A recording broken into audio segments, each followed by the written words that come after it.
Good morning. I'm Paulina and my classmates Lily. Sergio. and Joaquin.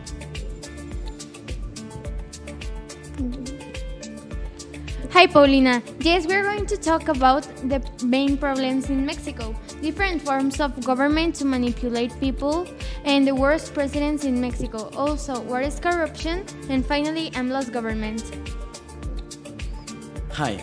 The first topic to discuss is the main problem in Mexico, which are poverty, which is the principal social problem in Mexico and the world. In Mexico, indigenous people, what is corrupt, and finally, almost government.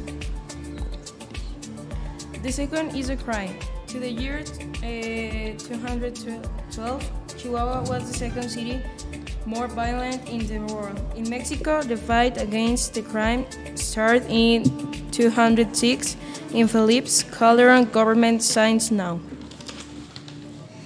The third one is the corruption, that is the act of change decisions by money. In Mexico is the main problem. That's the reason we think that Mexico don't progress. Oh, that's horrible. But now I'm going to say a list of the worst presidents in Mexico, in the history of Mexico. The first one is Pedro Lascurain Paredes. Pedro Lascurain Paredes. There was one of the worst president because his presidency started in February 1993 and finished 45 minutes later. His presidency started. Can you believe it? He didn't last 1 hour, but I investigated that he left the presidency because of the social pressure and because Francisco I. Madero forced him to leave the presidency. Another president was Miguel Alemán Valdés. His presidency started in 1946 to 1952. He is considered one of the worst presidents because he talked about the elimination of the left in the unions, etc. And finally, Gustavo Díaz Ordaz. He started to be president in 1964 to 1970. He is considered one of the worst presidents in the history of Mexico because he was the president who made the production of textiles, footwear, and industrialized food decrease. Another fact was that he was the president when the Tlatelolco massacre occurred. This historical fact occurred in October 2nd in 1968 because the students were protesting and the army needed to calm down, but I think in a violent way, so that's why that was a massacre. Okay, thank you. Now we are going to talk about AMLO's governance.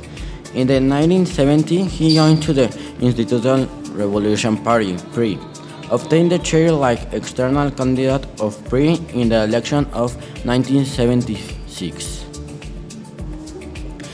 In 1977, AMLO was named by the Tabasco's governor like state delegate of the National Indigenistic Institute in 1983. In 1983, he was named president of the Directive State Committee of PRI. Really? I didn't know that. Here are some ways that the government manipulates. Distraction,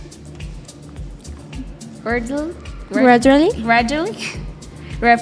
reflective emotion, information Retain. retain. Lily, what do you think about all of that? I think it is bad. It is bad because they are retaining information that we need to know. So I think it is bad. And you, Joaquin? You, Joaquin? What do you think about the ways that the government Manipulates. manipulates? That is bad because they can find it doing bad things, but the people don't know that they do it. And they can obtain other things, the people. And you, Sergio? I think that it's bad that the government manipulates. They trying to distract us from the real problems that is happening so they can win the elections. So I think we don't agree of the retaining information of the government. No, no, because they don't have people the liberty to express and have the information of the government of what do. Yeah. Well, I think it is all for today. Thank you For heroes Hear and us. watches. and see you the next time.